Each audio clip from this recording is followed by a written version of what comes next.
Muitos cachorros, quando eles têm um determinado trauma, acaba ficando um pouco mais difícil de ensinar eles a se comportar de uma forma normal. Então, por exemplo, alguns cachorros podem ficar com medo de fogos de artifício, trânsito na rua, ou até uma outra pessoa, por exemplo, se aproximando de forma brusca, de forma que ele fique com medo.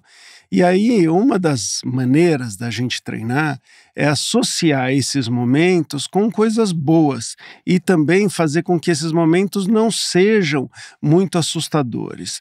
Isso porque toda vez que o animal percebe a situação do medo, o que pode acontecer? Quando vem, por exemplo, o estímulo que ele tem tanto medo que ele pode não querer, por exemplo, brincar com uma bolinha, ele pode não querer pegar um petisco.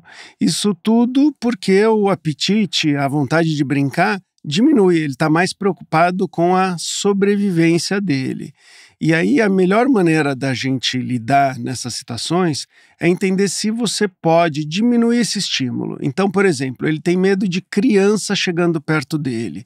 Então a gente vai fazer com que a criança que ele vai ver esteja muito mais longe do que aquela distância que ele tem medo. Ou a gente vai usar uma gravação de uma criança falando e não a criança em si. A gente vai diminuir esse estímulo até que ele se acostume com esse estímulo. Então, a criança está lá longe, por exemplo, vamos dizer que as crianças estão jogando futebol.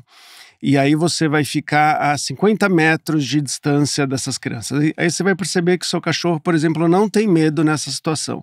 Aí você vai brincar de bolinha, vai dar um petisco, e conforme ele for se sentindo melhor, você vai chegando mais perto dessas crianças. Dessa forma, a gente vai lidando com o trauma bem aos pouquinhos. Uma outra dica importante é escolher o que o cachorro mais ama. Então, quando a gente fala assim de dar um petisco, a gente vai procurar o petisco que ele mais gosta. E além do mais, para ele ficar com mais apetite ainda na hora do treino, a gente vai cuidar para que ele esteja no peso certo. Tá no peso certo é um peso em que o cachorro pareça magro, mas esteja no peso que o veterinário vai falar que é o ideal para ele. Isso porque a maioria das pessoas deixam o cachorro acima do peso. E quando o cachorro está um pouquinho mais gordinho do que seria o ideal, ele acaba ficando mais seletivo. Então ele passa a não aceitar o petisco em várias ocasiões que tenha uma outra coisa mais interessante ou que tenha uma outra coisa um pouco assustadora.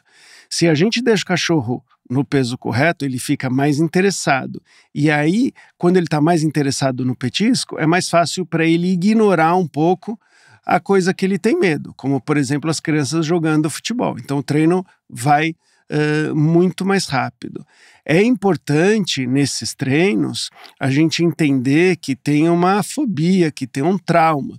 Então, a gente deve fazer aos poucos e, se por acaso a gente errar na dose e o cachorro se assustar de novo, a gente precisa ficar muito tranquilo e aceitar aquele erro numa boa, até regressar um pouco. Então eu estou chegando mais perto, por exemplo, do barulho que o animal tem medo e ele se assustou, eu volto um pouquinho, eu volto a distância, eu diminuo o volume de forma que ele possa se recuperar. Se por acaso ele se assustou demais, não tem problema de eu parar o treino e começar no outro dia.